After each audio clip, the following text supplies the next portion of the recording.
And Hello and welcome to DWN Productions THC podcast, sponsored by Fast Custom Shirts. Now with the kids, Joe, you had a week. I'm assuming. I guess, I mean, shit, it's the first Oh week of God damn January, it! so it's slow. It's super slow. Go to Fast Custom Shirts and place an order, so it won't be so slow. But yeah, I'm here like at the end of the week recording this podcast. Fuck yeah! Mm. How's Yeah, it your was week? a fucking another week for Oh sure. yeah, another one. Uh, Bit of a lag mm-hmm. here. Actually, there's not. I mean, I can't Yeah, we tell sure do. anything, but that's cool. Yep, not really, but we'll do what we have to do. I'm sure it's gonna be another great one.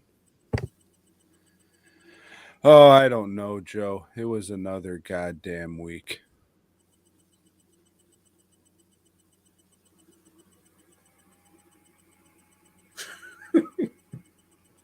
I can't tell if you're frozen or if you're just not moving, Tom. No, I'm still here, All right. but this Yep. fucking delay is goddamn pissing me off. It's pissing Tom off.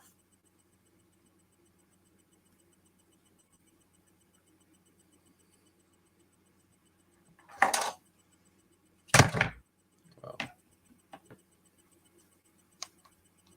well, I mean, I could try doing this shit from my phone, I suppose. But I don't think the problem's here, to be honest with you. Yeah, I don't know what the fuck it is, and I'm not starting a whole new fucking thing. Okay. So this is what we got. All right, Tom, what'd you watch then? Does it even matter, Joe? No, it fucking doesn't. I watched a movie called Winter Beast. Have you heard of it? Yeah, didn't you watch this like 3 months ago and talk about it? No, I'm sure that was something else. That might have been their Snow Escape. Might have been. That might have been the one with the killer snowman. This was one from many, many moons ago. It was released in a Vinegar Syndrome set of, I don't know, fucking garbage, I guess you would call it, it being Vinegar Syndrome and all. A shit movie. Homegrown horrors. Mm-hmm. That was it. Was a Homegrown Horrors Volume 1. And I seen this movie, part of it, oh, I don't know, let's say 15-ish years ago. Alamo Draft House used to cut up like 3 movies, and they would just condense it to all the good parts. And then there were a couple of puppets that would not talk over, but introduce and talk between the movies and all that. It was pretty fun, but I don't know I can't speak, but I don't know what the fuck happened to the Alamo Draft House, because it definitely ain't the same shit that it used to be. That's for goddamn sure. It But grew, Tom. yeah, Winter Beast. I I guess. Uh what's this one about? A homosexual gentleman conjures up some Native American demons or spirits and some shit, and then they run amok on this. I can't remember where it is. Maybe very, very upstate New York. It very snowy, almost Canada, I guess. But all these monsters are like really, I don't want to say poorly done, because they put a lot of time and effort into it, but it's not the greatest of stop motion. It's funny to see, and you'll get a good chuckle out of it, and that's that and the villain of the movie. That's really the two reasons to watch this shit. It's I liked it. It's fun, but you got to be in the mood for some bullshit, because it is very, very entertaining animation, and the villain is a stereotype for sure. For you, I don't know. For people out there, I don't give a fuck. What did you watch, Joe? No, I didn't watch any of the special features or anything like that. I watched the Great Texas Dynamite Chase, and this is about two women, Tom, that are just fed up. You know, they're tired of the bullshit in the 70s.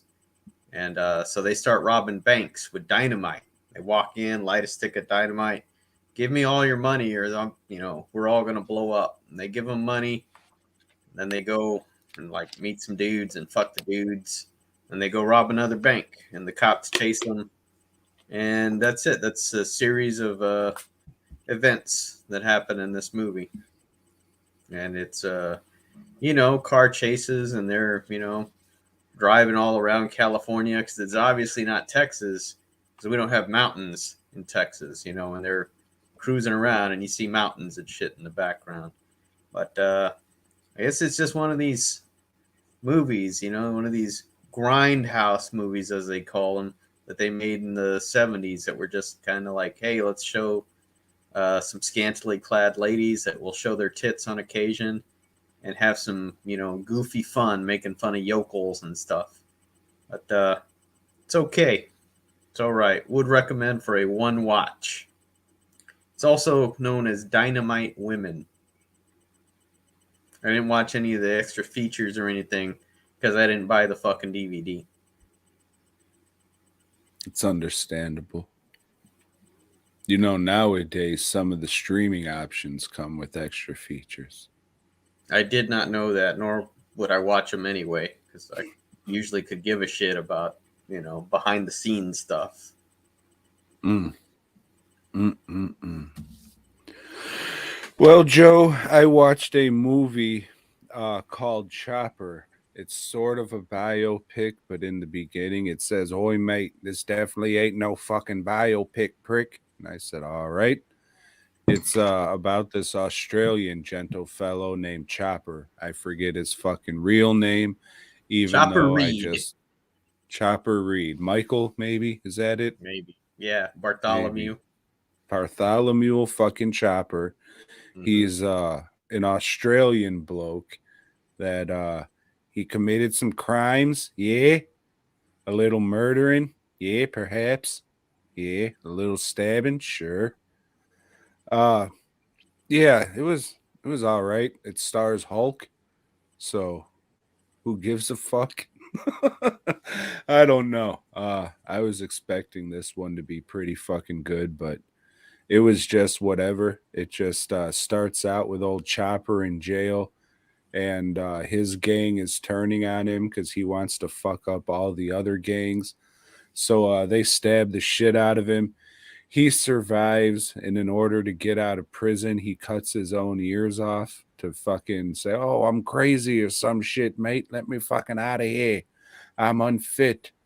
And then he gets out and fucking he does drugs and kills motherfuckers and goes right back into jail. Uh I don't know. They were talking about this shit on the Lieutenant Jangles commentary. So I was just like, all right, yeah, I'll give it a shot. See what it's about. It was whatever. Uh there was a documentary too. I was gonna watch that, but I mean the movie didn't really stick with me or leave any kind of lasting thing that I'd have to go and watch that. So I mean, whatever. From what guy was saying, like he was cleaning up the streets, mate. But it fucking is what it is. So I watched this one back in the Hollywood video days, Tom. You remember those? You I go and we'll get to rent a that. movie. Well, I rented this one because I'd heard about this Chopper bloke or mate or whatever, because he'd written Or a few cigarette. books, books saying what a badass he was in prison. But those books were not published in the United States. They were just published in Australia and maybe Britain. So not easy to get a hold of. But this movie came out, and I thought, well, shit, I'll watch the movie. Don't need to read the books then, mate. And I remember not being impressed by it, thinking it was pretty fucking nothing. Nothing really of note that I really gave a shit. Thought it was shot poorly. lit weirdly, if I remember Yeah. correctly, like orange hues and shit. A lot of warm colors. Even the green is fucking, they use that a lot and it feels very warm. Yeah, did not like it. And after watching that, I thought, you know what? I really don't want to read this guy's books. You know, I don't like this glorification of crazy guys in prison, like that other one, the Bronson movie. Like everybody, oh, that's fucking great. Tom Hardy is. I watched that. That was shit too. You know, and yeah, Not Charles Bronson. That would you know be a that is great his name, documentary, Charles but Bronson, but not, not the yeah, real but Charles Bronson. You know, so it's just some. probably the real Charles Bronson because Charles Bronson ain't Charles Bronson's real fucking name. So, You know, but he made it his name, Tom. But yeah, Chopper, fuck that movie. yeah, wasn't great. I mean, it wasn't the worst piece of shit I've ever seen, but it was just Nothing a I'd whole ever lot want of to watch nothing. again. And glad It I did. rented it and did not buy it, even if it was 4 for $20 or whatever I used to get them for. Well, speaking of movies that were 4 for $20 or $25 at Hollywood Video, Joe, I watched The Rage. Can you see that Hollywood Video sticker You see that? right there? That's I was one of your gonna get buddies, one of your idols, right? That directed that one. one of the idols. Oh, Robert Kurtzman. Kurtzman, yeah. I mean, he was all right. I mean, they did K&B did some good stuff for sure. I'm not shitting on them or anything like that, but I was always a Crognali or fucking Bartalos guy. But I mean, they work for them too, so what the fuck? But yeah, The Rage. I was gonna watch this last week to kind of compare and contrast with the old Wishmaster because, as you said, this is a Kurtzman directed joint. Could be this first one since Wishmaster. Don't remember, not sure, didn't care enough to look it up. And he is reunited with what's his nuts, Andrew Devoff. Uh, yeah, man, I used to really like this one. Hey, welcome to this segment. Is this DVD gonna fucking stay in the collection or not? If you think of a name, let me know. But yeah, man, it's this Russian guy. He's injecting motherfuckers with fucking, I guess, reanimator shit, and they're turning into like mad zombies. And I don't mean mad like they're crazy. I mean mad like they're pissed off. That's why it's called The Rage. But yeah, it's not that great. All the effects are kind of stylized. CGI is really bad. Acting's pretty bad. This was like I guess a mainstream movie for old Misty Monday. She used her real name in here, Erica Brown or Aaron Brown. I guess I can look at the fucking thing. Aaron Brown. Aaron Brown. There you go. Stick to doing the other shit, I guess. Old Reg Man shows up for a minute. His name's Uncle Ben. I had a good laugh at that. The mask they have him in when he gets eaten by the vultures. Oh yeah, that's part of this movie too. So the fucking angry zombies break out of the lair or whatever, and then fucking it dies, and then the vultures come down and eat it. So now there's zombie fucking vultures and shit. I don't know, man. I really liked this one back in the day. Thought it was fucking cool, but the acting's bad. The effects are very stylized. Some of them are okay, but I mean, if you don't like the look of their sculpture work and their colors and all of that, then it's a whole lot of that. And mushroom heads in it.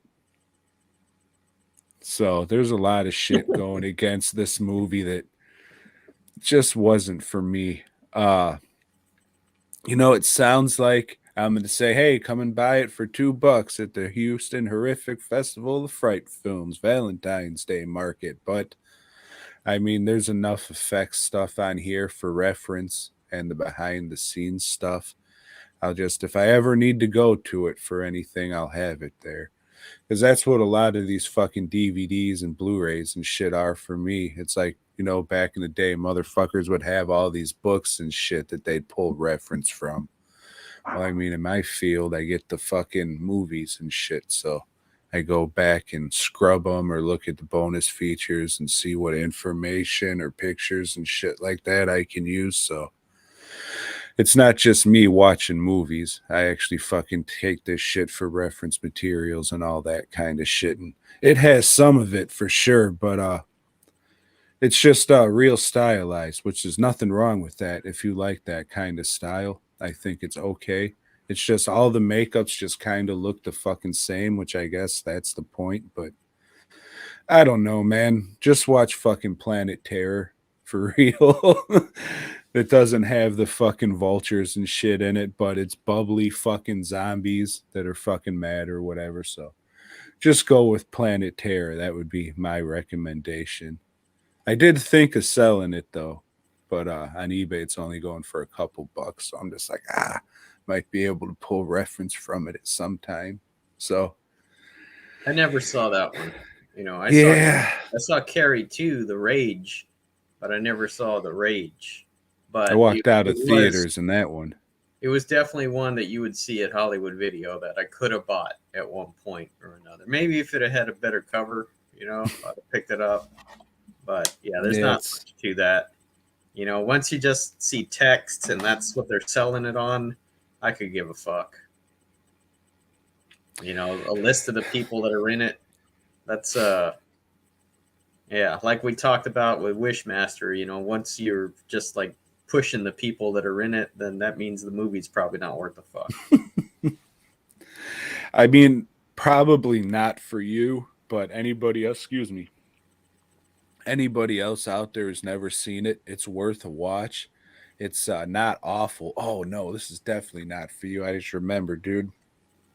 It's like it has like that trail effect a lot where they kind of slow it down but speed it up, and then you see all the tracers of the same fucking image like moving all weird, and the Yeah. camera work is fucking not good, and the editing is very choppy and fast. Like the camera works a lot of handheld fluid. So yeah, you will definitely hate this movie by just the look of it alone. I'm glad I remembered that because I should, if I gave a fuck, I would take notes about these movies, but that's not really what this show is fucking about. Might help, but suck a dick. There's Yeah. other shit for that motherfucker. Uh, Plenty may- of other shit for that. You know, and maybe those watch people, it, but they're not fucking films, you know, people or anything. They're not students or directors, or they're just assholes like us that think they know a shitload about movies. You know as much about movies as the next guy, you pretentious fuck. But you anyway, took days to write your script and right? read your script and all that. So Yeah, to each their own. I would just rather fucking talk and hope and that's what someone we're will doing. listen and maybe buy And something. yeah, and then have good segments like this where we decide, hey, are we keeping this DVD or not? Like this one, Hollywoodland. I saw this one in the theater, Tom. This is the somewhat true to life story about George Reeves, who played Superman in the TV show. And he killed himself. Or did he? Was he murdered? I don't know. Adrian Brody is on the case and he's going to find out. Or maybe not. Maybe he's just out to collect a buck. Uh, this movie's about shitty people. Like everyone in it is a piece of shit, and it's pretty good. You know, I liked it just as much this time watching it.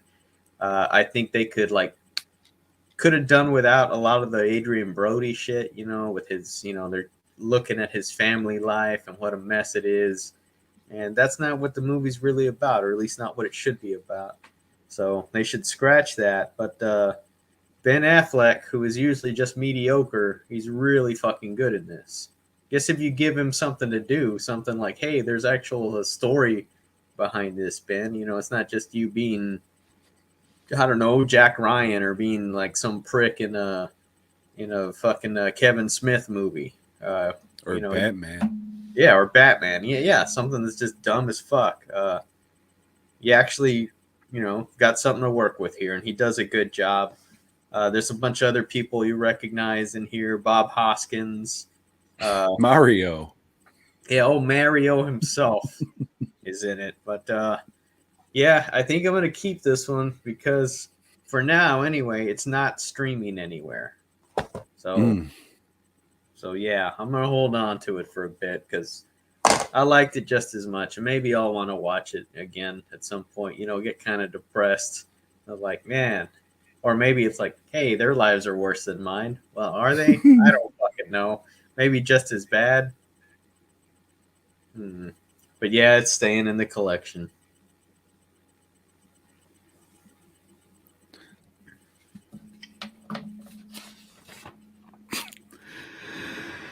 Oh, fuck. Fuck my pen Joe, go. I watched a fucking instant classic early Instant, this like morning. mashed potatoes. Yes. I mean, how much fucking difference in price is there between fucking instant mashed potatoes and a goddamn potato? Thinking about it now, I would think the actual potato would be cheaper than the goddamn box or packet of instant mashed potatoes. So, no, Joe, not at all. I woke up, I don't know, about 1 o'clock, about 1 o'clock in the morning from a nightmare. I was just like, oh shit. And then I remembered, oh shit, actually actually living that nightmare. There's no escape, you fuck. Was your All mind playing right. tricks on you, Tom? Can't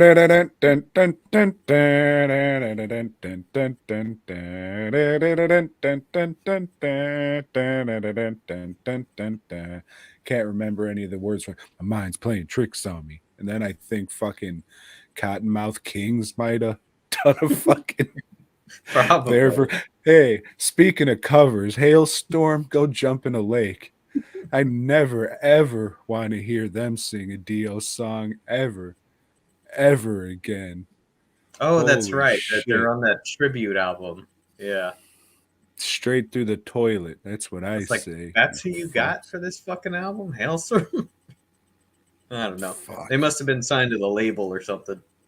Yeah, I guess. To be fair, Joe, none of those bands on there I really cared for. So to each their own. What the fuck was an instant classic? So I was just like, oh, I can't sleep just thinking about Misery. So I'm going to start working on the old taxes. Not a Oh, joke. If you see my fucking Facebook shit, beginning of the year, you got to get those taxes done because not yeah. only you got to get the year shit, but you got to do your quarterly estimates and Yes. all that. So Fuck.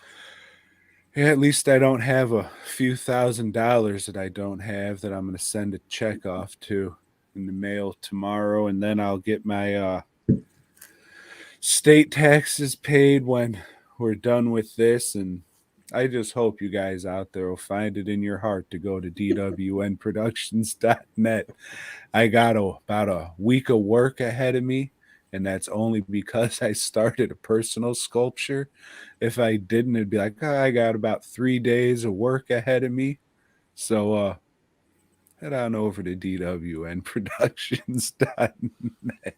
I feel If you. you if you want something cool made, let me know. Just keep in mind if you hit me up and you say, hey, man, I want this and I want it to look exactly like it does in the movie, I'm going to say, oh, I'm probably not the guy for you then.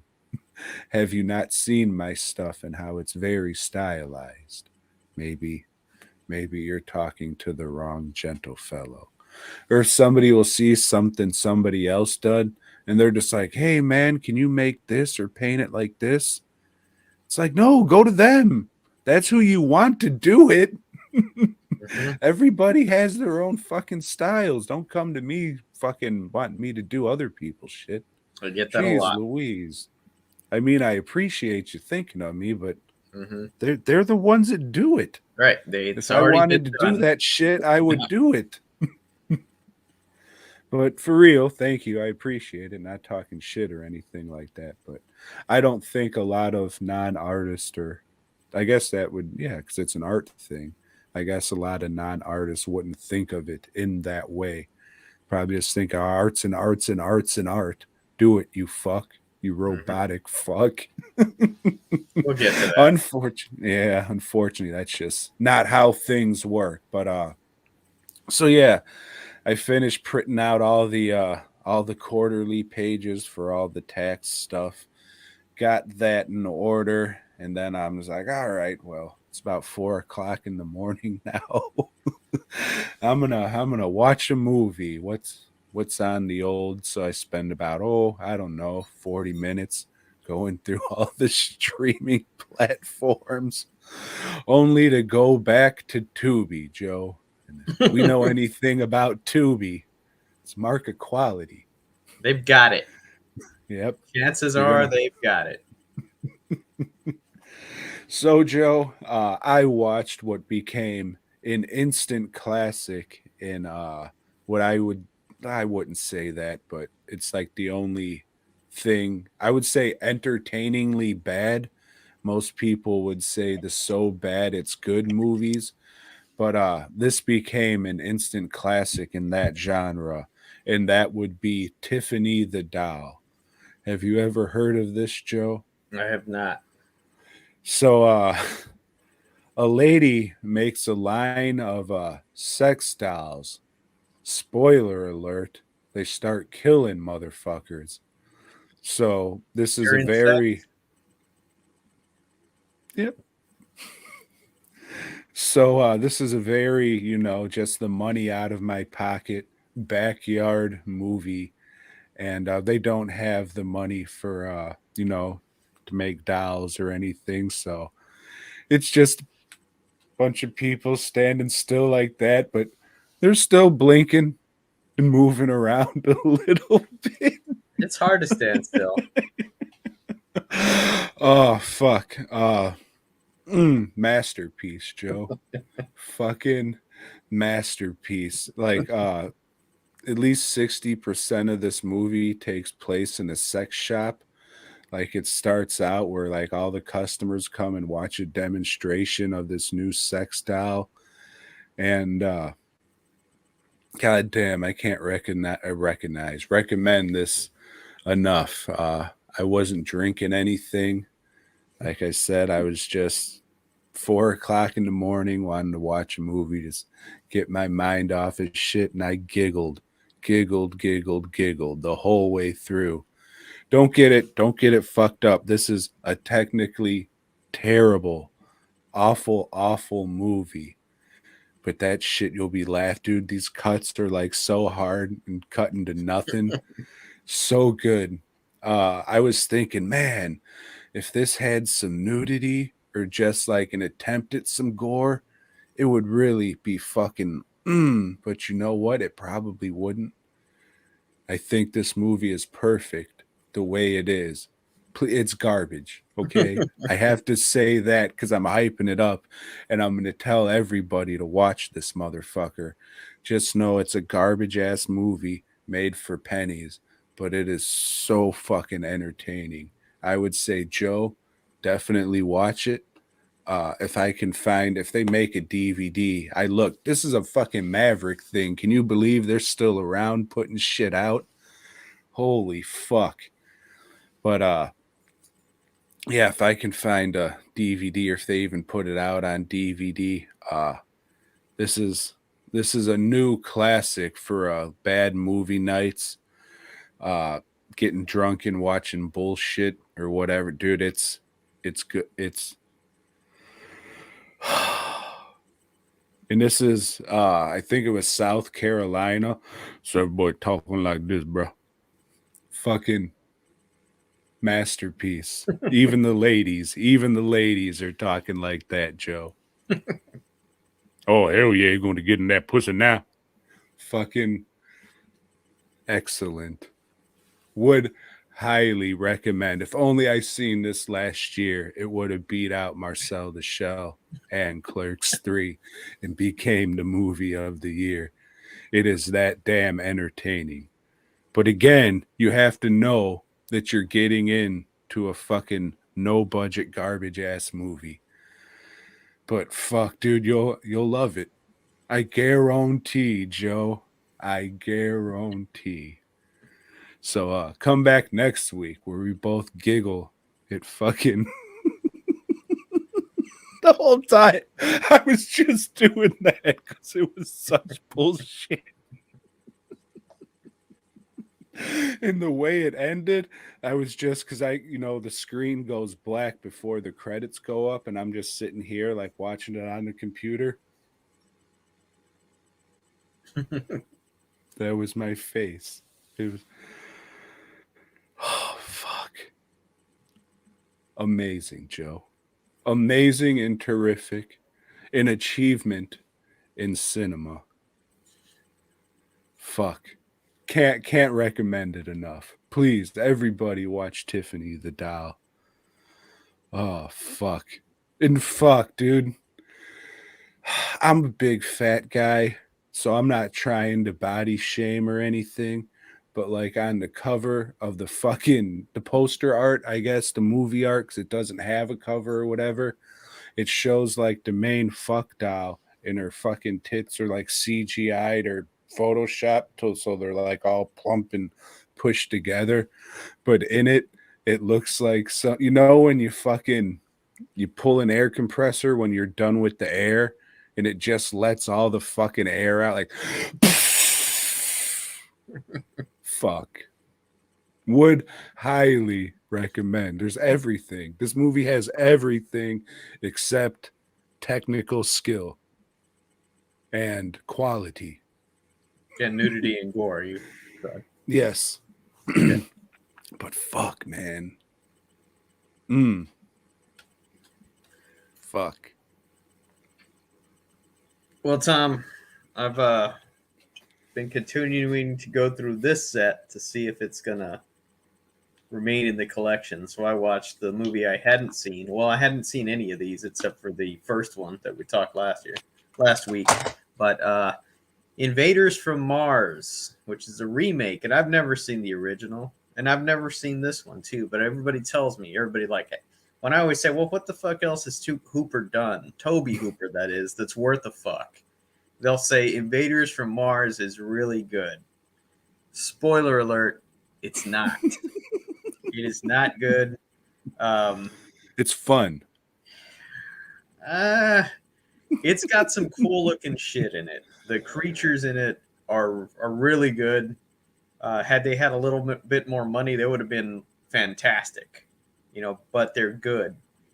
This is about a little kid that he's out with his dad watching a meteor shower, and in the middle of the night, like he sees something else go on. Like there's a fucking big ass spaceship that's landing behind some hills in his house, and like tells his dad, "Hey, I don't know, there was a UFO." His dad goes to check it out, and his dad comes back, but he comes back different.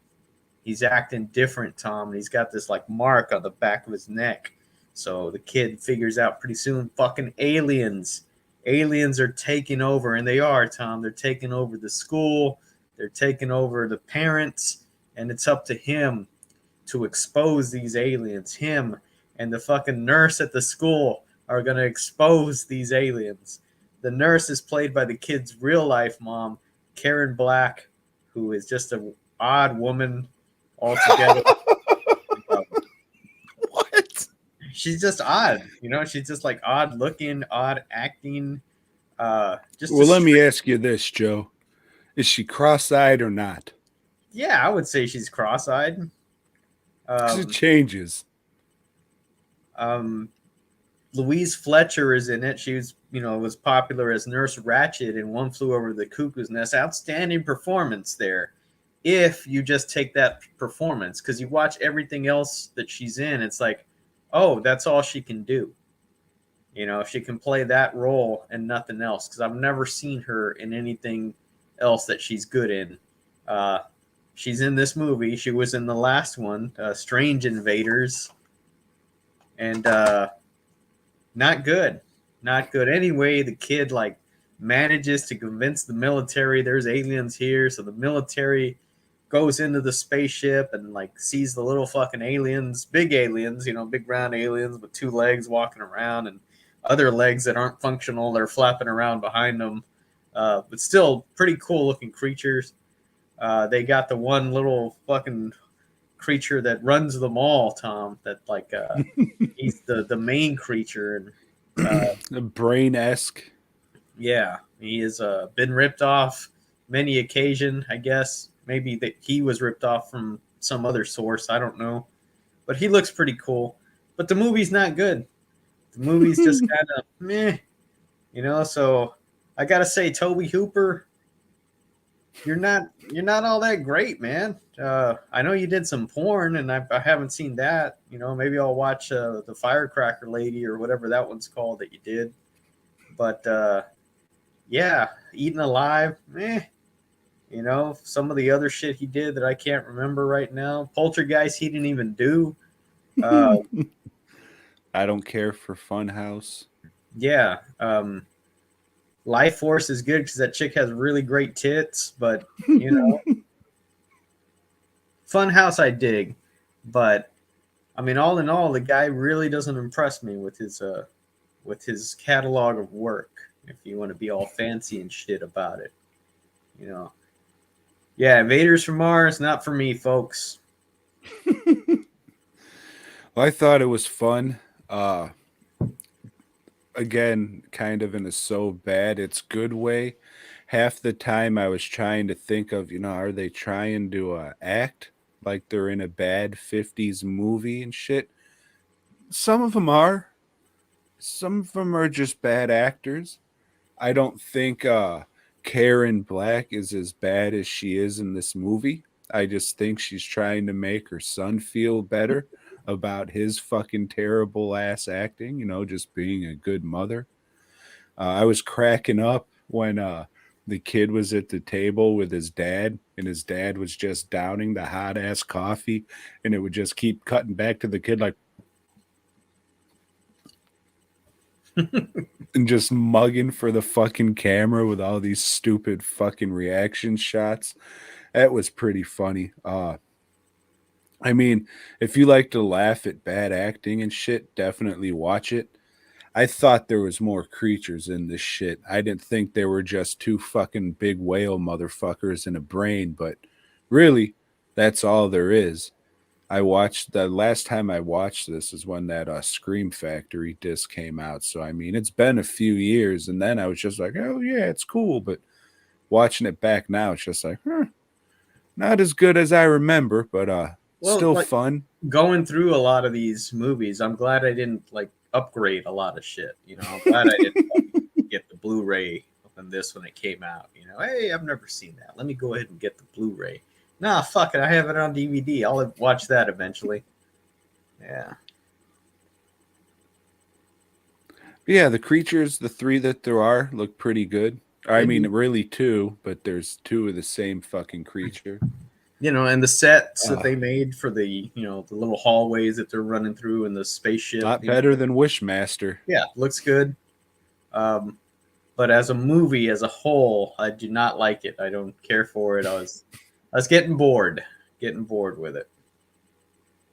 I want to mention the set too, like in the back of their house, how they have that like classic Americana 50s hill with the wooden fence and then the matte painting in the back. I thought that looked pretty good.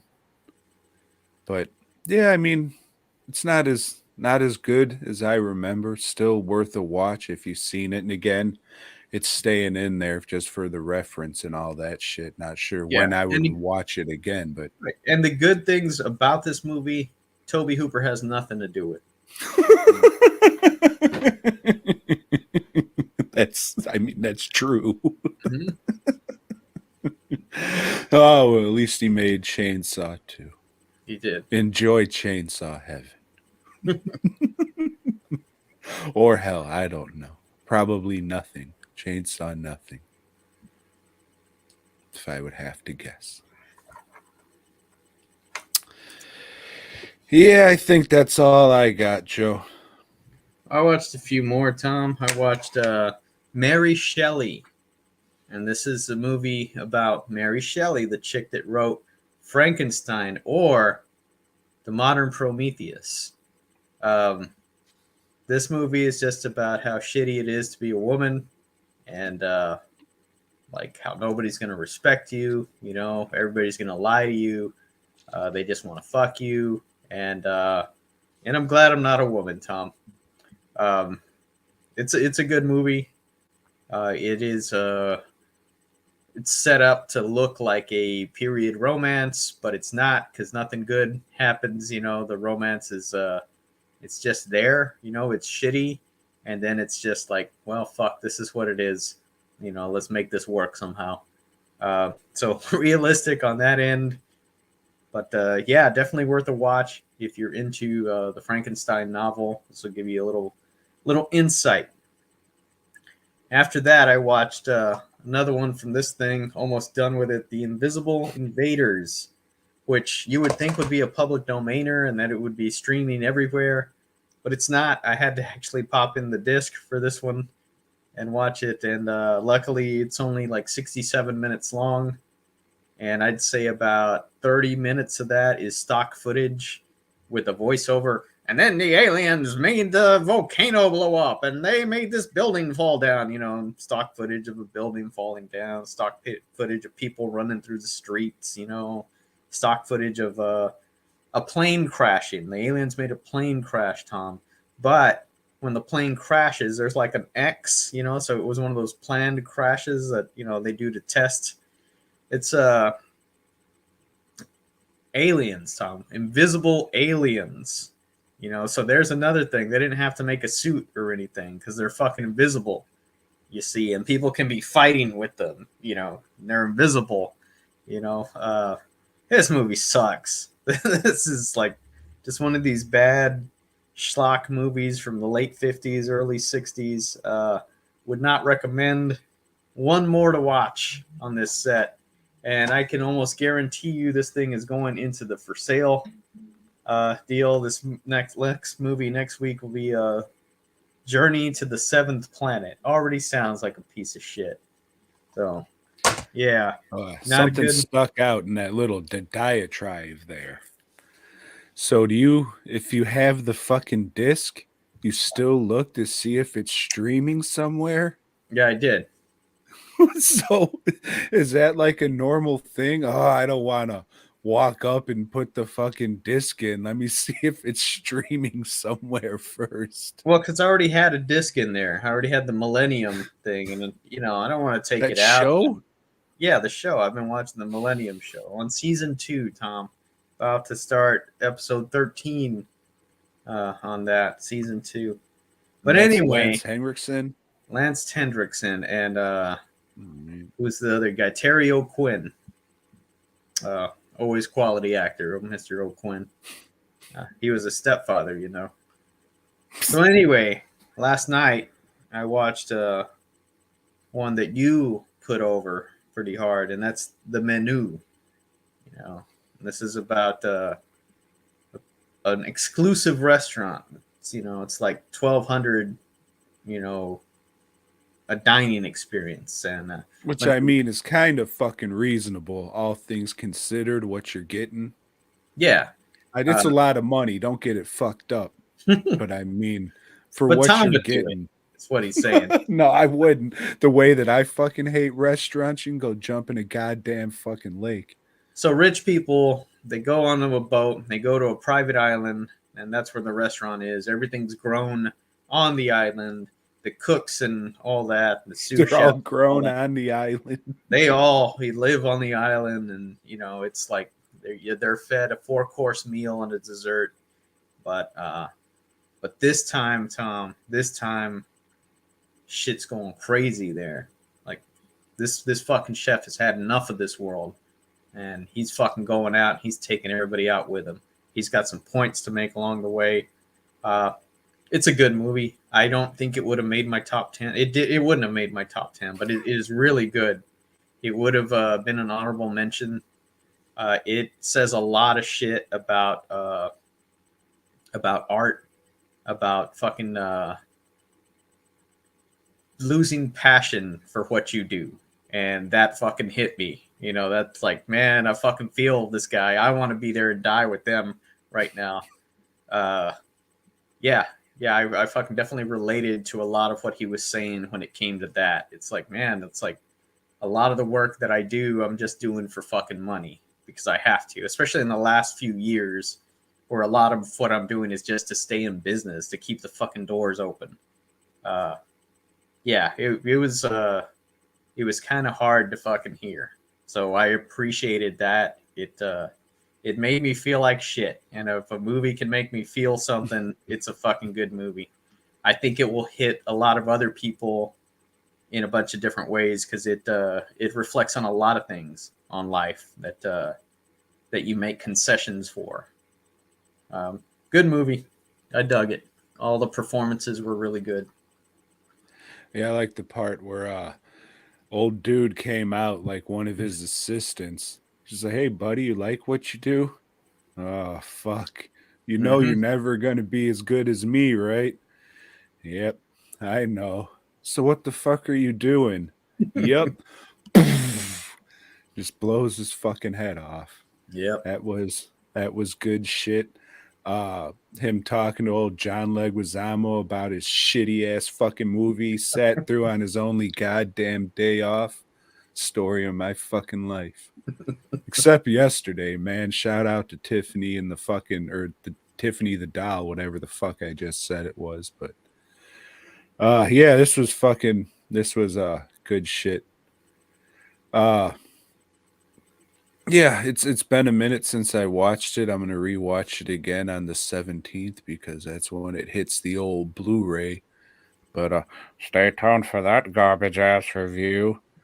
But yeah, it was fucking good shit, especially if you're a fucking artist and shit. Yeah. It's definitely worth watching because it makes you think about, okay, what the fuck are you doing? What the fuck are you doing it for? And why? Why? Mm-hmm. It's good And like shit. I've said in the past, it's like now it's like, well, what else can I do? You Mm-hmm. know, I'm fucking 50. I'm fucking 50. You know, what am I gonna do? You know, go work at And it's Target not or just that. It's just how much like this is what I always think about. It's fucking so ever since I started this, let's see, I consider when I was in college is when I started DWN because unlike pretty much everybody there, I was making shit with the materials there and selling it. You know what I'm saying? So even when I was there, I was fucking hustling, making shit, and just trying to bring in fucking money I could. And where, okay, so when I got out, I think I was like 20. I was just like, all right, pretty young, starting at this, starting my own business. I got a good foot in the door. I got a long time to fucking, do this shit and get it right. Here we are 18 years later, still in the fucking same place, doing the same goddamn shit. Now it's just like realistically, this is all I fucking know. Mm-hmm. Like if I'm not getting a job making or directing or writing or doing effects for some kind of visual shit, it's just the fucking masks and making props and shit. Like that's all I know. You motherfuckers hear the way I fucking talk. There's no way I'm gonna fucking, you know what I'm saying, interact with people because it's just gonna Yeah. come out. The words are just gonna come out. So yeah, man. Like I think about that shit all the time. It's just like, all right, well, what the fuck are you gonna do? What the fuck? Nothing. Yeah. And then I you're just like, oh, I just wasted fucking 20 years of my goddamn life. Cause I didn't go out and fucking do shit. I was just always in the shop, just fucking working, trying to build the craft and shit. No fucking glory days of fucking and sucking, going out, fucking partying and all that shit. None of it. Just in the shop, fucking working and working. And now I look back on it now, it's just like, oh, when the fuck am I gonna die? yeah. See, before I started this, before I had the t-shirt business, I had a real job. I was making good money and I was good at my job. I was really fucking good. But I got tired of working people with people that were not good at their job. or people that did not give a fuck about their job, and it was an important job, and they could give a shit. They were there to collect a paycheck. And people above me that had a higher position, they were fucking dumb. So I got tired of that, and I can't go back to that. I can't have some dumbass tell me what to do if I fucking know better. If they do know what they're doing, they're passionate about it, then okay. If I can learn from them, great. But there's not going to be many instances where that's going to be the deal. I guess as much as I bitch about it, I'm happier by myself in the shop. I'm very fortunate that I had somebody like Juan walk in that gives a fuck about work. That it's not there just to do a job, but to do a good job, and that's a rarity, man. But yeah, the menu, it just fucking made me. It fucking hit me, man. It's a shit I think about, but then to hear it verbalized like that is really, yeah, it was fucked up. It made me feel bad. So what we're trying to say is the menu would recommend. For sure. Yeah, and this was directed by the dude who made Ali G in the Hood. So I mean, strange little side note there. I didn't know that. Yeah, so if you wondered why it was a little funny, well, there you go. Yeah, it's good shit, man. Then I watched a movie called The Gangster, the Cop, the Devil. This is a Korean action flick, and most of the time Korean action flicks are pretty good. This one has Don Lee, who is a big star in Korean action movies, and it's just okay. It's about a cop and a mobster that join forces to hunt down a serial killers, and it doesn't have the type of action that I'm used to from Korean flicks. It's more like a Hollywood movie, and no surprise, they're fucking remaking it for Hollywood. So people will hear about it then, and it'll probably do gangbusters, because that's the kind of shit people like. I was pretty disappointed in it. Then I saw one that you watched last week and told me to watch, and I rented it. Didn't go to whole Hollywood, but rented it from old Apple or whatever. And they said, "Are you sure you want to watch this?" Tyrannosaur, Tom. Tyrannosaur. Oh, it's about my big fat wife now. Yeah. So this is a British movie directed by Paddy Considine, who is an incredible actor, and he proves himself to be a competent director too in this woefully depressing movie. Miserable as fuck. Yeah, it's about a guy that hates life. He hates his own life so much so that he beats the fuck out of his dog in the opening scene. He's drunk, pissed off, leaves a bar, mad at everybody in there, takes it out on his dog, and kills his dog. So automatically you don't like the fucker. And he does nothing in the course of the movie that makes you change that. It's just not one of those movies to where, oh, this guy's going to find redemption. He's going to become a better person. He meets a lady that works at a little thrift store, and she's like, well, I'll pray for you. And you think, yeah, this is it. This guy and this lady, they're going to connect, and it's be a good old time by the end. Now her life's even more fucked up than his. She's in a abusive relationship. Her husband is a well-respected Christian dude, and he just, beats the shit out of her from time to time, rapes her. Her husband's a weird looking fuck.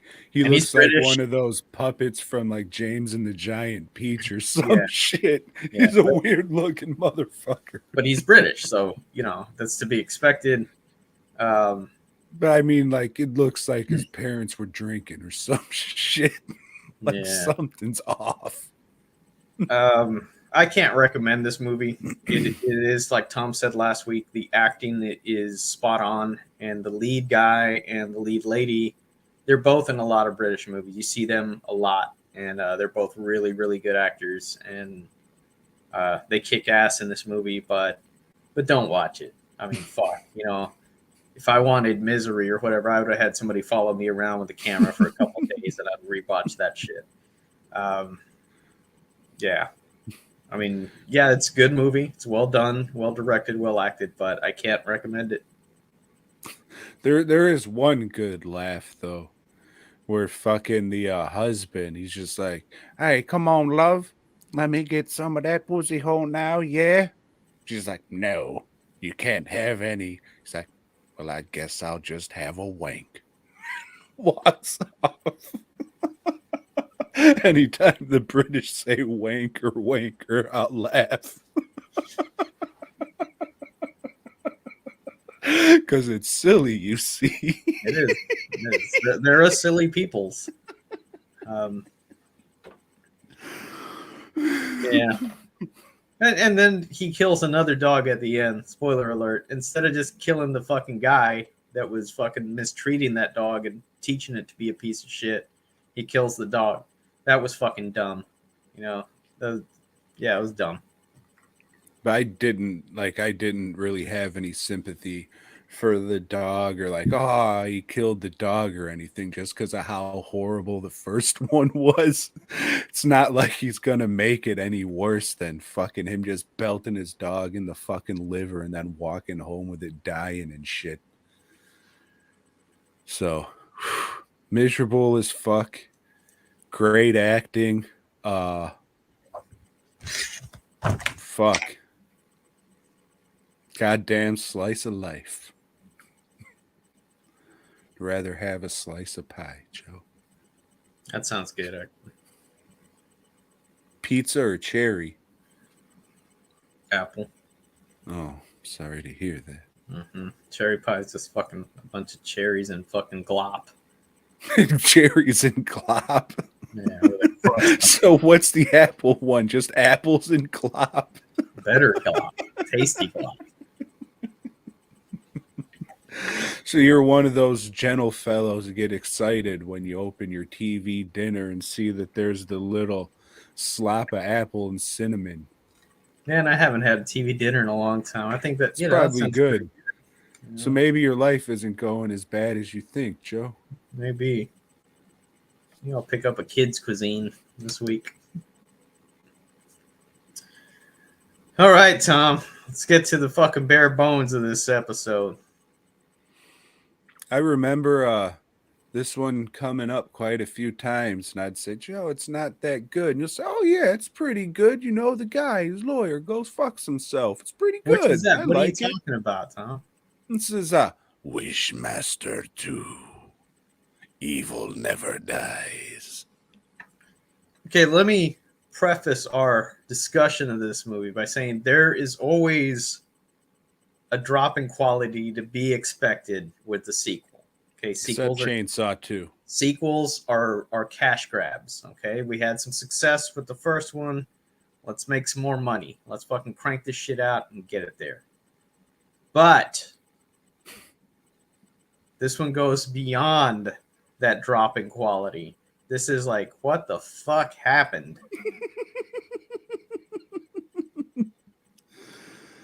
Not only is Kurtzman not back to direct, couldn't even get him to do the makeup. So this movie starts with a couple, boyfriend, girlfriend. Starts out with a clown going like this and laughing into the camera for some reason. And then we find out why. They're breaking into a museum, and as they're doing so, they break a statue, and it has the ruby in there. And I'm guessing that this is a totally different Jin, because he'd already fucking found the ruby inside this other statue, right? So what happened? They fucking no, I think it's the same statue, but remember he said, "Oh, I wish old Joe Pilato wasn't drinking." So I guess maybe Freddy Krueger donated that to the museum. Okay. All right, that makes sense. But what unfortunately, doesn't make sense, okay, maybe hopefully you're going to say what I was going to say. Is the guy gets shot by the security guy. They shoot the security guy, and then the Jinn like fucking coils and shit pop out from the ruby, and the Jinn starts coming out of the wall, and he's a baby Jinn again. He's like a cute little fucking squirmy baby Jinn, and I think he should have stayed like that throughout the whole movie. I think it would have been a better movie had he just been like that, like a little weird, like fucking creature. But he's not. But anyway, it's again, make a wish. But we got to say how, I fucking watched this when the Blu-ray came out, the Vestron video or whatever, and that was when we talked about it. It's like, yeah, it's still pretty good. It sucks, but it went down a little bit. And this time I note, holy hell, the makeup looks nothing like it did in the first one.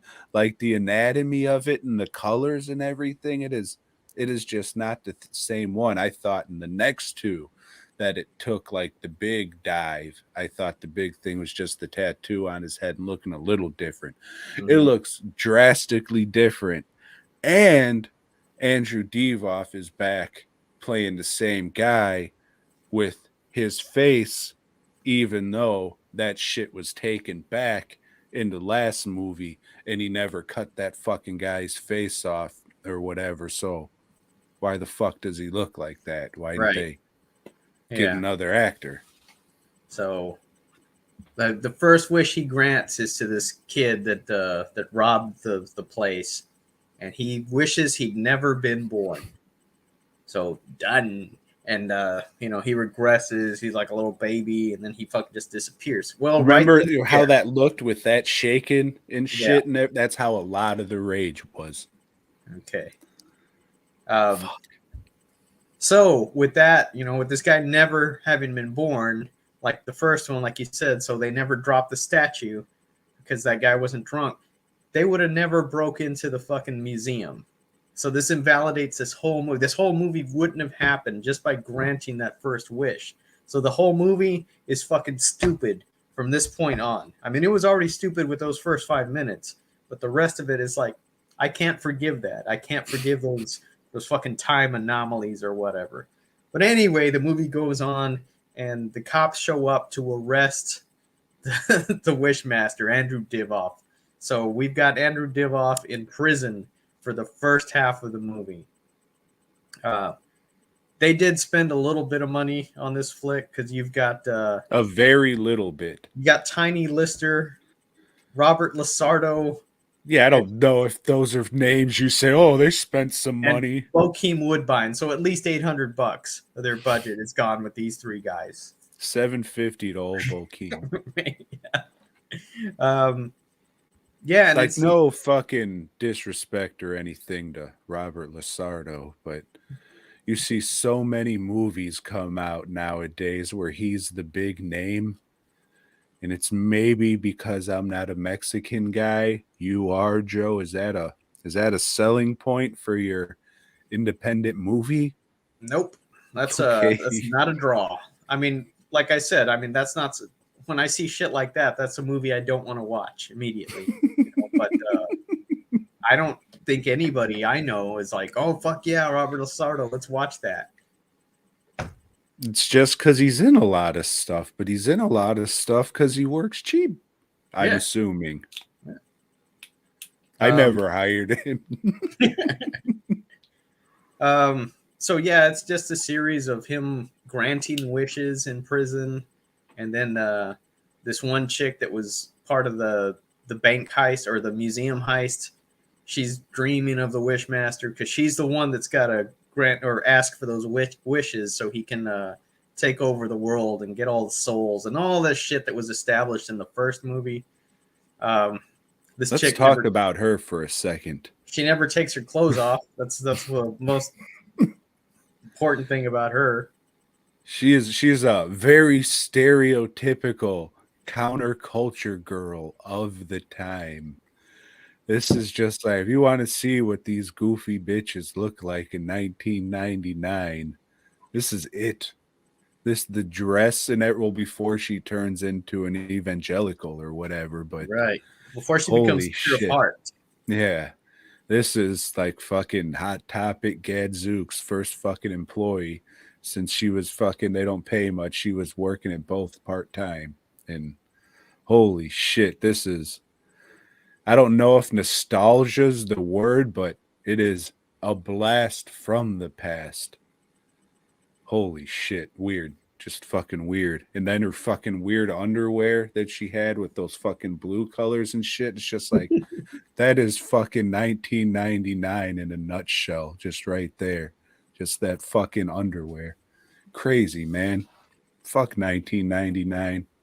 She's got a priest friend that wants to fuck her, and that's a weird. And that's weird because she's not one. fucking a 7-year-old boy. So what the fuck? That's where I was taken out of the movie. I'm just like, there's no way this priest is wanting to have sex with a lady of legal age. I don't believe it. She probably has a penis and she's probably 12. Okay, so like we said, like she's a goth girl, and then somewhere along the line they establish more rules. Like he's got to be the Wishmaster can only be fucking defeated by somebody pure of heart. So she gets rid of her goth clothes and goth look, and cuts off her finger. Her pinky. Her Don't pinky. make it seem like it's an important one. All right. So what was the purpose of that? Did they mention it, or did she just do it? Because like, I mean, she was used to cutting herself and shit. She just wanted to feel something, Joe. Okay, so there was nothing in the script that mentioned. Oh, you got to be pure of heart with one pinky only. Okay, so yeah, that was fucking weird. I didn't know. But yeah, so the Wishmaster keeps coming to her and tell her fulfill the prophecy. Andrew Divoff's teeth are weird as shit. If those are his teeth, they're straight as fuck. That they're but they're weird. They're just like sticking out like the whole time. Every look at him, it's just weird fucking teeth. Yeah, I think he was just mugging and doing whatever the fuck he wanted because he knew this. I fucked up. I should have said no to this one. So I think he was just ham-assing it up, doing whatever the fuck he wanted. So other than that, this time we've got a magic spell that you got to say for the Wishmaster to get thrown back into his into his little ruby or whatever, and it's Nips Sugar Rock Bokeem. That's what you got to say. You got to keep saying that.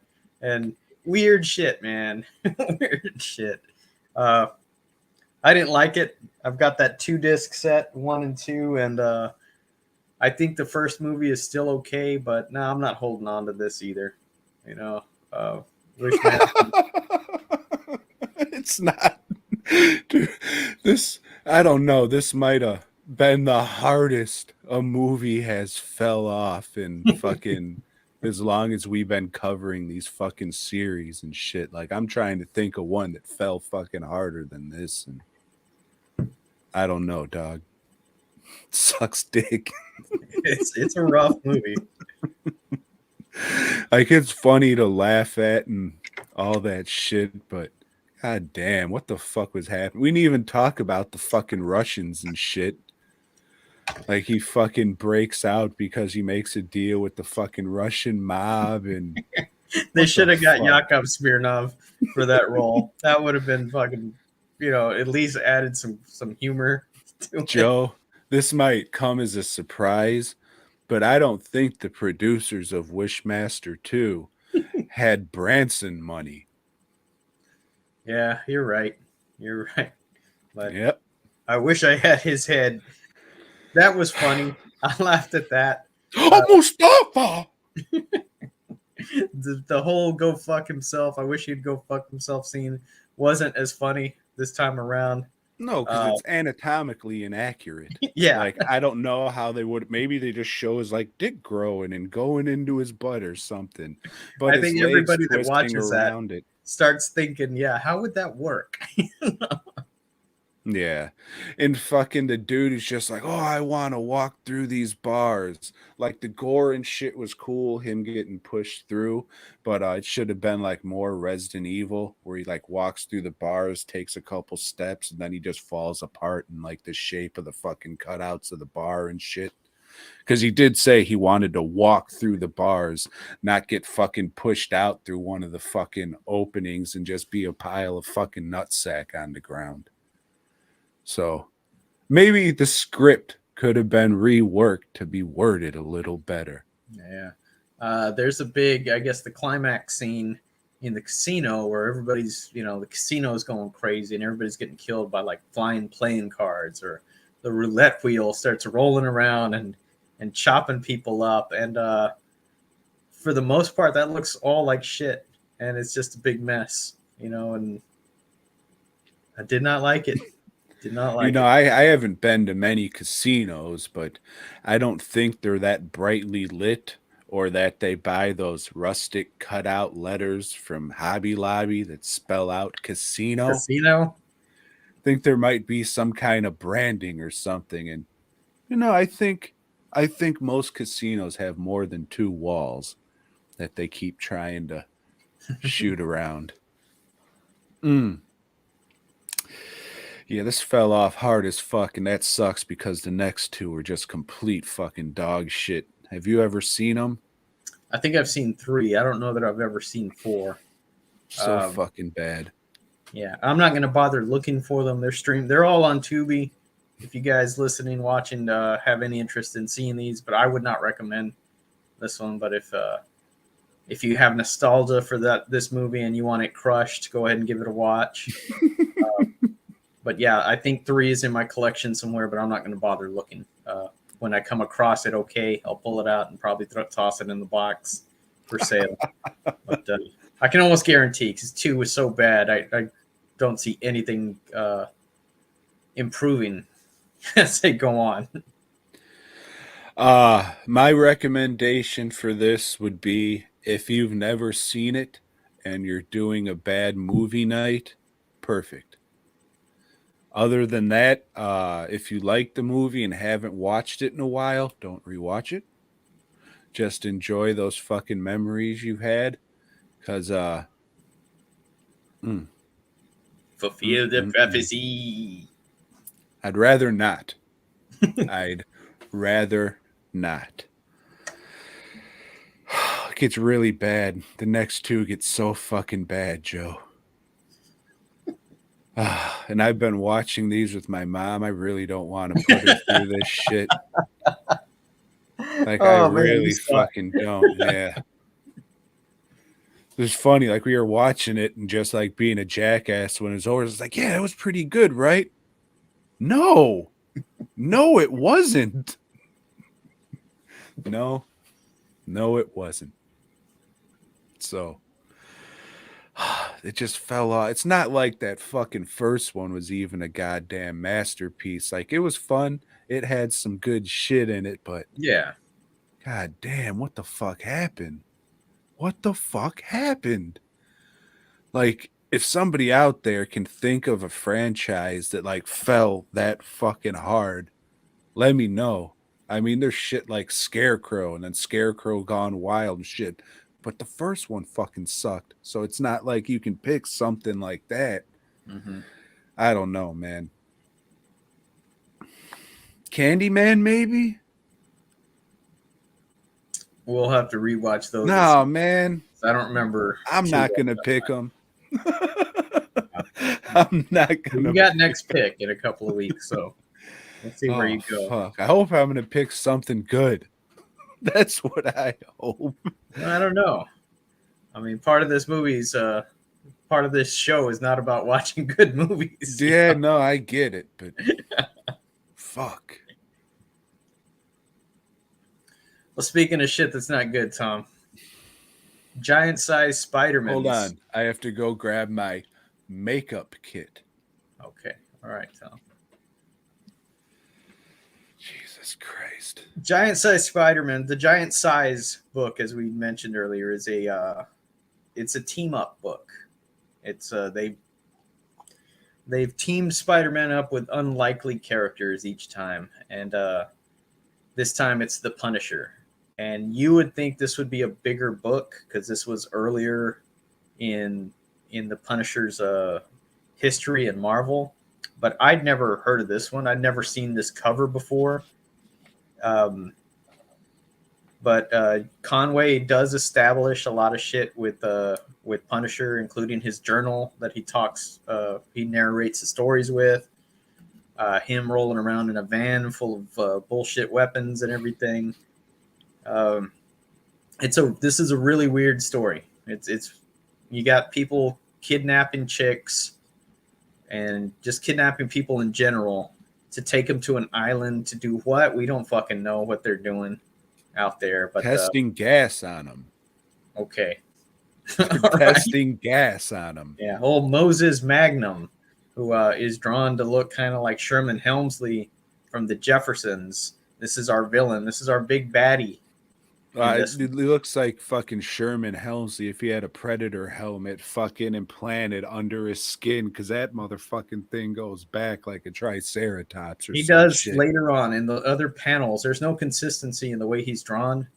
He's got like a regular head at first, and then all of a sudden, like Tom said, he's like elongated back, like he's drawn like an alien or some sort. But you know, even with the Punisher in this, Punisher does kill one guy at the beginning, which is shoots him right in the fucking head. Yeah, uncharacteristic for Marvel. And Spider-Man doesn't even make a big deal about it. You know, it's like, yeah, I'll still hang out with this dude. I'll still, you know, go on this mission with him. Undercover. Spider-Man goes undercover because he's unmasked and he looks totally different. And you know why? Because the Punisher went to the Tom Savini School of Makeups and Arts and learned how to do applications and molds and stuff, and made Spider-Man's look completely different. Tom, I'm sure you got. Gave him a little makeup kit. Yeah, I'm sure you got a thrill out of that. It was fucking. What the fuck are we doing here? It's like none of the fucking. I mean, the sweat alone from being underneath that fucking mask would at least made the nose or the chin fall off. Not to mention, you know, when is this? Early 70s. Mm-hmm. So it was probably some cream-based makeup. You know, it'd be smeared all on the inside of the mask and shit. Fuck. But as to be expected, in the last few pages, they stopped the guy by he's holding like some gas canister on top of his head, and the Punisher shoots it. It melts on him, and he just melts away and dies. And yeah, Spider-Man's is an accessory to murder at this point, but it's in another country, so I guess it doesn't matter. Odd issue, not good. Again, not good. The 70s Spider-Mans are ending up just as bad as the ones we've read in the last decade, the 60s. We're going to get to a good issue at some point, Tom, but this one isn't it. This one is a double-sized piece of shit. And then it has a reprint from another giant size with Doctor Strange. Yeah, you know what? And he's going out of the country and doesn't bother to call his Aunt May, you know? That's all right. She's probably in the hospital with another ailment. Probably, but still, you know, I mean, he blows that shit off, but at some point, she's not gonna, survive, and he's gonna wish for one more day, Fuck. But he's taking advantage of it right now. But anyway.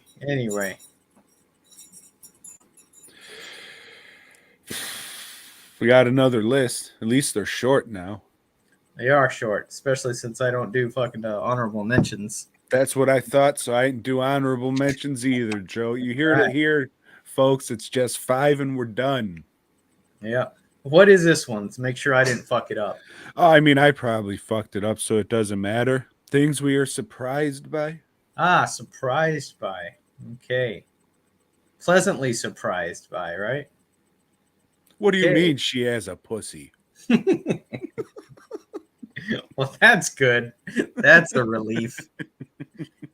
At number 5, I've got the novels by Robert McMammon, who is he was big in the 80s, but horror novels were all over the place. But his covers just kind of looked odd, and I never wanted to pick his shit up. And finally, I did. I read one of his books, and like, shit, this guy's pretty good. Read another one of his books, like, god damn, this guy's consistently good. So I was surprised, and it was like nobody really talked about the dude at the time, and like I'll talk to people now, and they'll be like, yeah, I read that, I loved it, It's like, well, why didn't you talk about it then? Nobody else was. Were you embarrassed that you were reading it? It took me a while to pick up, but I was pleasantly surprised when I did, Tom. Robert McMahon. I think he still writes, but again, I don't pick up his shit. Fucking prick. I know.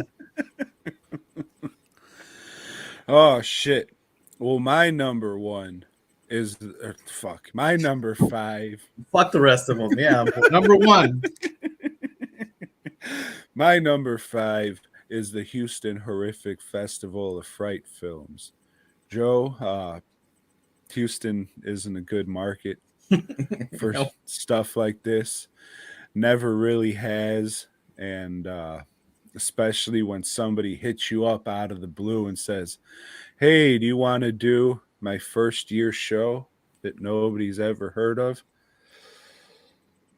Not really. But holy shit, they busted their ass through fucking COVID and all that and fucking put on an excellent, not one, but 2 main shows and then a whole bunch of pop-up shows. It was surprising as fuck, and they should all be commended for their good work. And that's just not really any Houston shows in general, but a lot of motherfuckers like, hey, it's my first show. You want to come down? Nope. Man, what the fuck I've been getting lately ever since Frightmare was just like, hey, send me your links and we'll put them on the page. I got these fucking people from like others. Hey, I saw you were doing Frightmare. You'd be perfect for our show. Just the fuck up. That's like, I'm not even going to respond now. Not even going to respond. But yeah, fucking shout out to the the Houston Horror Film Festival. Good job, blokes. You proved me wrong, and you made Joe cry. So for that, you get a bonus point from me. At number 4, I have The Walking Dead, the comic, not the show. So I started reading this comic about a year before the show came out. I started picking up those collected volumes, and it was a comic that did get a lot of heat. You know, got a lot of a fanfare. People were behind it. Wizard wasn't around at the time, so it wasn't on Wizard's top 10 or whatever, hot 10. But it's just a comic again, like Robert McMahon's books. That, you know, it's a zombie comic. Big deal. There's been a shitload of them. I used to read Dead World. You know, what else can they do? But when I finally did pick it up, it was like, oh shit, Charlie Adler does the art, and he's good. He's a guy that's been in the business for a long time, but never really hit it big. So it was good to see him have this kind of success. Even more now, I'm sure he's fucking got quite a bit of money rolling into him. But the comic is really, really good. I think I read like the first 5 of those big hardbacks that they have, and it was consistent all the way through. Bad shit happened. I tried watching the show because of that, because, you know, the comic was so good. And the first episode of the show was good, but the rest of it was shit. And they watered down a lot of the stuff that made the comic so good. So I gave up on it after a season. But yeah, the comic surprised me, you know, and also it had that Image mark on it. So that was another reason I didn't really want to pick it up, because most of the Image shit to me had just been mediocre.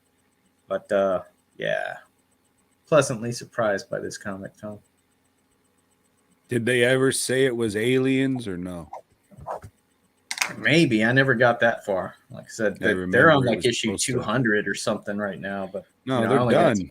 5. Are they done? Okay. Yeah, they ended that a couple years ago. That's like out of the blue. It's like, aha, I got him last issue, bitch. Like, oh shit.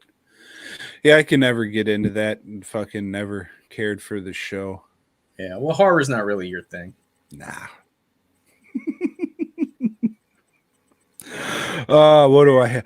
My number 4, this is an even more recent one, Joe, that happened to take place at one of the Houston Horror Film Festival pop-up markets.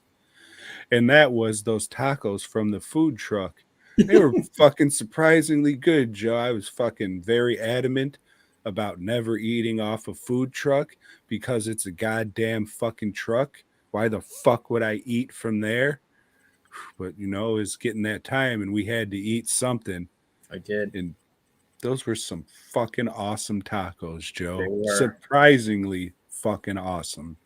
And that is a Boombox Taco Truck or something like that. I don't remember exactly what it was called, but hopefully they're there at their next pop up. Hopefully. At number 3, I have Star Wars video games. Not a fan of Star Wars, but damn, do they make some fun video games. I used to play Dark Forces on the PC, and that was one of the best first person shooters that I'd played at that point. Also, there was a Rogue Squadron where you're just flying their fucking things. First person, what do you call that? I don't know, simulator or whatever.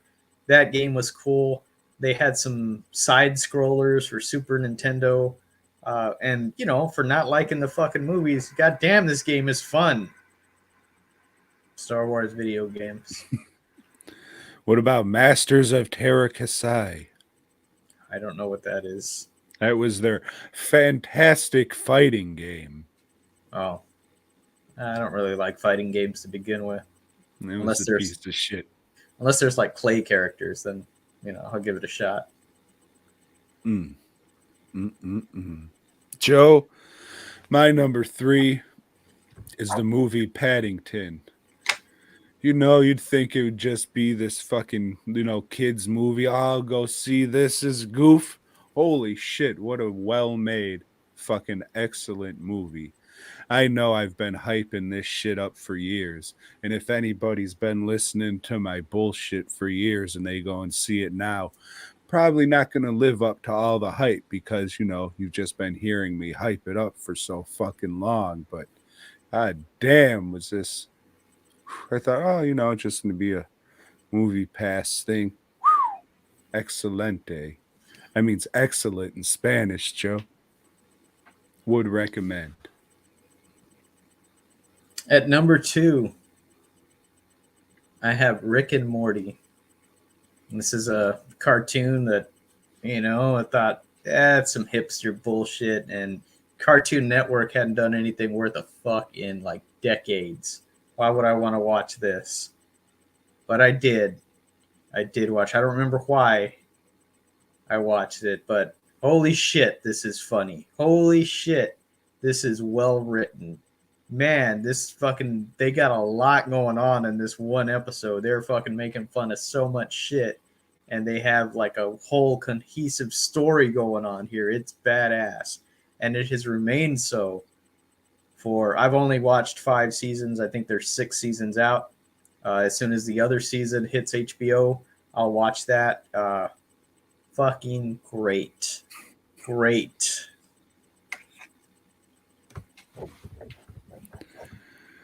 Well, Joe, the number 2 thing that I'm surprised by is that we're still doing this show. How the fuck? It's like 8 years. Ridiculous. 8 years, 7 listeners, still going strong. Fuck. Well, we want to thank the 7, the illustrious 7, for keeping us on.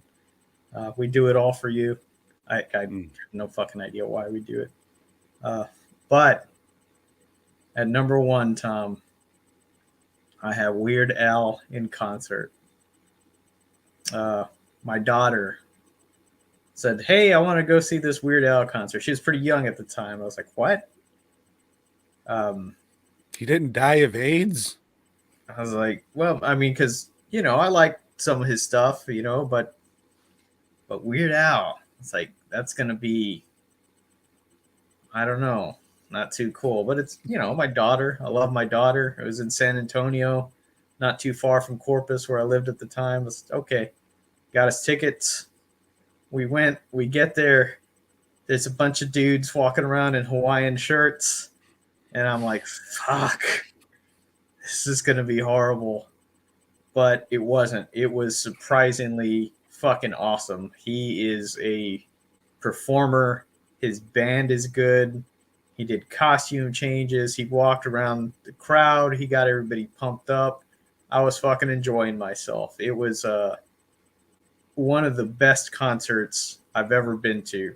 And I got to thank my daughter for requesting this. Yeah. Weird Al in concert. if you get an opportunity, especially at a smaller venue, I would highly, highly recommend it. It's touching, Joe. My number one is not as touching or sentimental as that. It's being able to adapt to change. It's surprising what you're able to do and overcome, granted your situations in life. I remember, how old was I? 12, 13-ish, somewhere around there.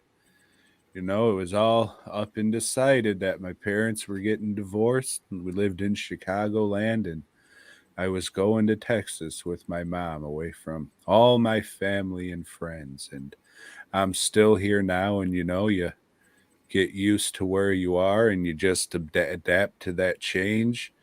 And then years later, Lori and I were still together, and I went off to college in Pittsburgh. It was rough, but you know, you go and you adapt to that change, and just things in your life, terrible things happen, and you're just surprised how you're able to adapt to things.